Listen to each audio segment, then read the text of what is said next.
রংলেখা আর্টের পক্ষ থেকে সবাইকে স্বাগতম। দেখো বন্ধুরা, দেখো আবারও একটি মোরগের ড্রয়িং নিয়ে তোমাদের মাঝে চলে আসলাম। তো ড্রয়িংটি শেষ পর্যন্ত দেখলেই তোমরা বুঝতে পারবে যে ড্রয়িংটি কেমন হয়েছে। তো এই যে আমি মার্কারি পেন দিয়ে একের পর এক এইভাবেই আউটলাইনগুলো দিয়ে ছবিটি ফুটিয়ে তোলার চেষ্টা করছি।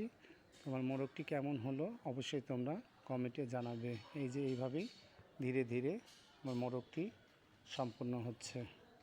তো তোমরা এইভাবে সাপোর্ট দিলে আমি নতুন নতুন ভিডিও তৈরি করতে আরও অনেক উৎসাহ পাই। তো তোমরা সবাই ভালো থাকবে, রংলেখা আর্টের পাশে থাকবে। আজকে এখানে শেষ করছি। আল্লাহ হাফেজ।